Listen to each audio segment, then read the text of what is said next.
আসসালামু আলাইকুম বন্ধুরা, আশা করি আপনারা সকলে ভালো আছেন। আমি সুলতানাস রান্নাঘর থেকে বলছিলাম। আজকে আপনাদের জন্য নিয়ে এসেছি মুগ ডাল দিয়ে পেঁপে দিয়ে অসাধারণ একটি রেসিপি। তাহলে চলুন বেশি কথা না বলে রেসিপিতে চলে যাই। প্রথমেই আমি একটি পেঁপে নিয়ে নিয়েছি। এখন এই পেঁপেটাকে আমি কেটে নিব।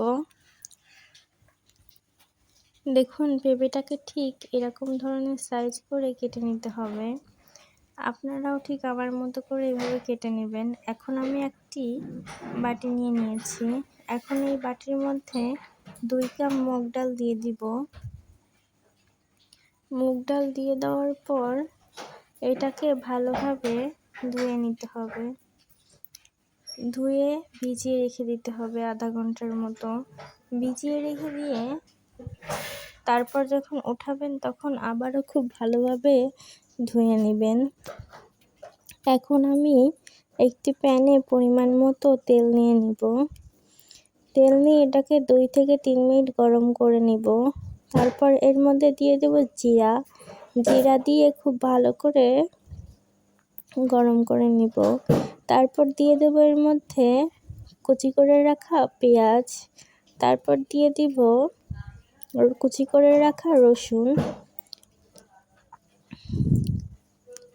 রসুন দিয়ে দেওয়ার পর কয়েকটা মাঝখান থেকে ফালি করে রাখা কাঁচামরিচ দিয়ে দিব। দিয়ে একটু নেড়েচেড়ে দিব।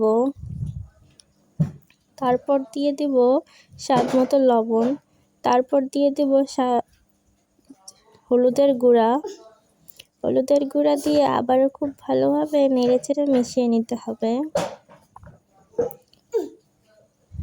তারপর এখানে ধুয়ে রাখা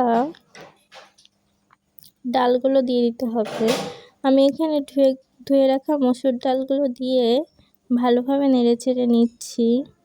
তারপর দিয়ে দিতে হবে কেটে রাখা পেঁপেগুলো দিয়েও ডালের সাথে খুব ভালোভাবে নেড়েচেড়ে মিশিয়ে নিতে হবে। সবগুলো উপাদান খুব ভালোভাবে নেড়েচেড়ে মিশিয়ে নিতে হবে। এখন এর মধ্যে কিছু পরিমাণ পানি দিয়ে আমি 5 থেকে 10 মিনিটের জন্য ঢেকে রেখে দিব এবং 5-10 মিনিট পরে এসে আবার নেড়েচেড়ে দিব। তারপর আবারও ঢেকে রেখে দিব। তারপর এসে দেখব কি অবস্থা। এ পর্যায়ে আবারও কিছুক্ষণ নেড়েচেড়ে দিতে হবে। এই পর্যায়ে আপনারা যতটুকু ঝোল রাখতে চান ততটুকু রাখবেন।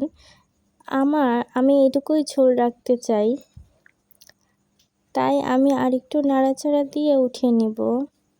দেখুন, তাহলেই তৈরি হয়ে গেল আমাদের মুগ ডাল দিয়ে পেঁপে দিয়ে অসাধারণ একটি রেসিপি।